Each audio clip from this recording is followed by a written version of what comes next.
Hi guys, welcome to Yoga with E. I'm Erica, or E for short obviously. So yeah, welcome to my little studio here. So cute, right? So small. Thank you guys so much for being here. I really appreciate the support. That being said, today we are working on stepping forward from downward facing dog. Sounds like that should be super easy, right? Stepping forward, I can do that. But a lot of times that transition is really difficult for a lot of people. I see it all the time. So today I'm gonna show you guys some tips, give you some options you can take in your next yoga class to make this transition a lot more accessible to you. So I'm actually gonna be using a couple yoga blocks, one for each hand. Totally optional, you do not have to use them if you don't have them. With that being said, roll out your mats, grab your props if you like to use them, and I'll see you on your mats. Okay, so before we get started, I encourage you to warm up a little bit before you just jump right into this. Maybe do some cat-cows, take a downward facing dog and pedal out the feet, maybe do three-legged dog, just something to warm up the body before you just jump right into it. So if you need to pause the video and then meet me back here, please go ahead and do so. Otherwise, I am jumping right into it, starting into downward facing dog. You are more than welcome to watch the video first, or you can join me as well. It doesn't matter, it's your choice here. So coming into down dog, just being mindful here. You're making sure I'm rooting down evenly into the hands, the knuckles, the palms. My legs are hip distance apart, arms are shoulder distance apart. So let's just take a look at that transition. A lot of times you'll hear your teacher say, right leg up to the sky, right? Look forward and place that foot down between the hands. And maybe this happens, right? Maybe it comes short. And then you have to pick up the foot and drag it up to the front of the mat. And there's no problem with that. As a teacher, I cue it all the time. Pick up the foot and drag it, place it between the hands. So if that works for you and you're happy doing that, you're more than welcome to continue on. Let's step it back, downward facing dog, and come down to the knees just for a moment. Get off the wrist. So what you might notice here is what this transition needs is space. You need to create lift. And I'm gonna jump right into it and show you how we can make that happen. So come back to downward facing dog. So a couple of tips, couple of options you can take to create that space. So teacher says right leg up to the sky, right? So from here, start with the foundation. So that back foot, the one that's still on the ground, or your front foot if you will.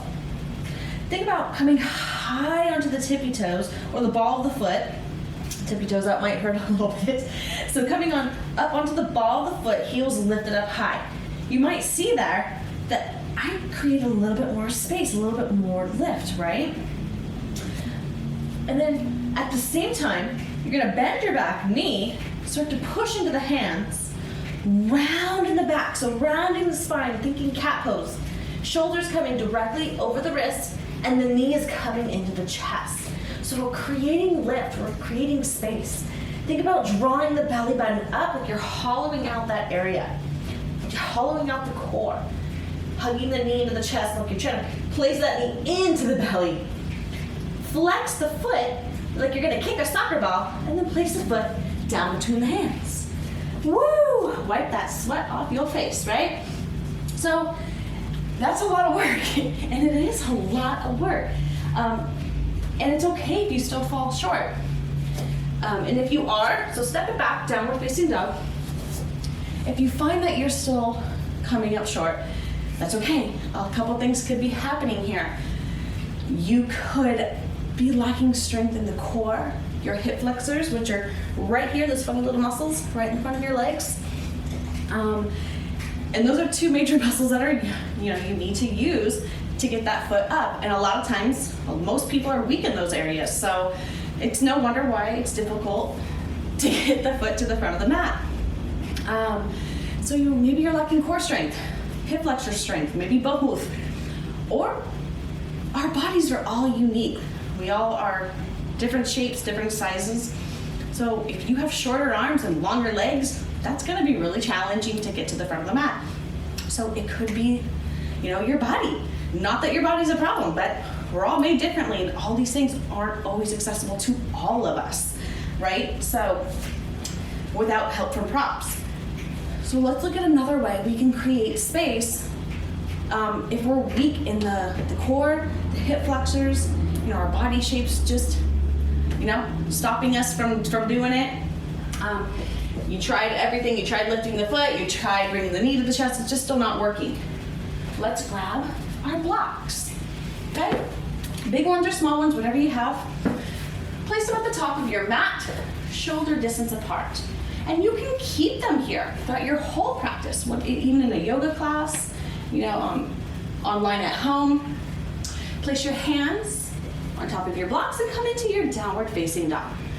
Just like you normally would, but now hands are on blocks, right?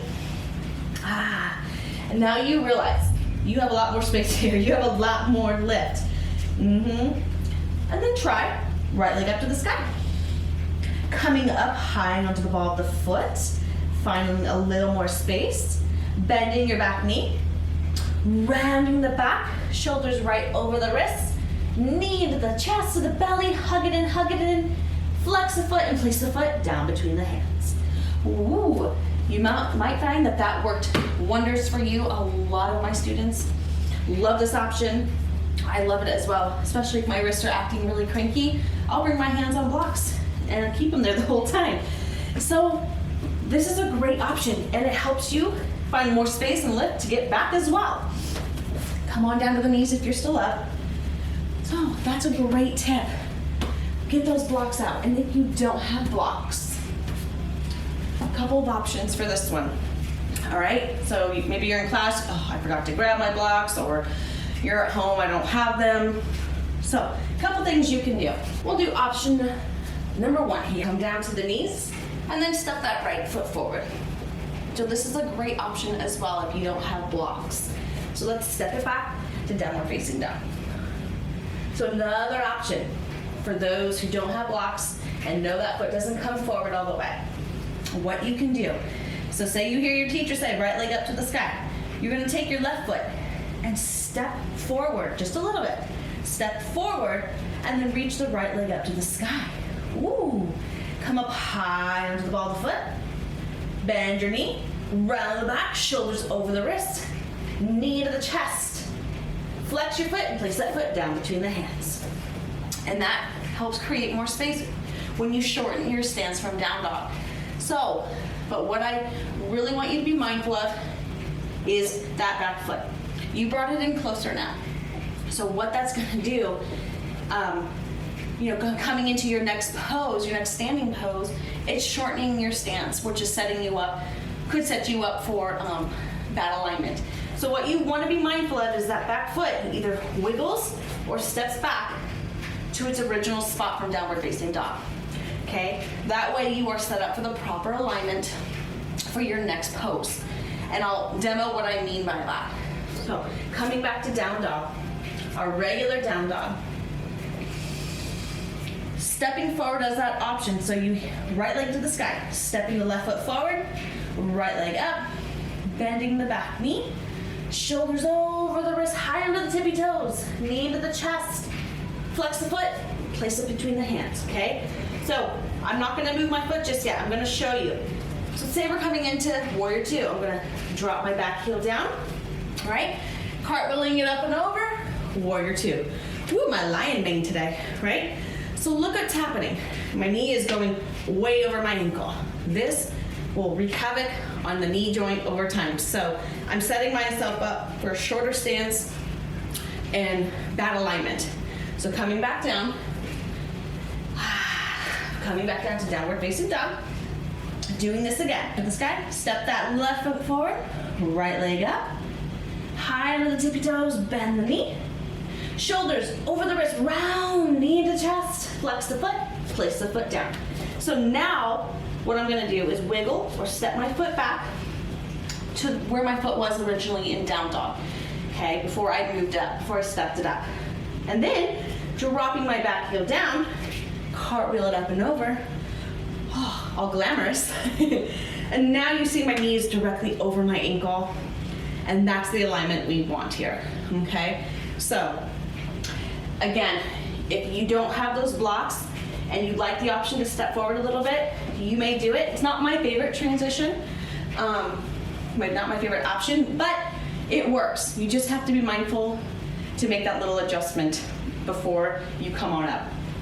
So as you can see, you don't need to be discouraged if you're not able to get that foot from the back of the mat to the front of the mat. It is a lot of work. And there's lots of options you guys can take to make it accessible to you. You're still able to get to the front of the mat somehow, and that's all that matters, right? So I hope you all enjoyed this video. Please leave a little like. Don't forget to subscribe, guys. And if you have any kind of comment, maybe you tried it out and you liked it, let me know. Leave a comment below, guys. And don't forget, if you subscribe, ring the little bell so you can get notified on new videos. And I hope you all have a fabulous day. Thank you for joining me. I'm so grateful for each and every one of you. Namaste.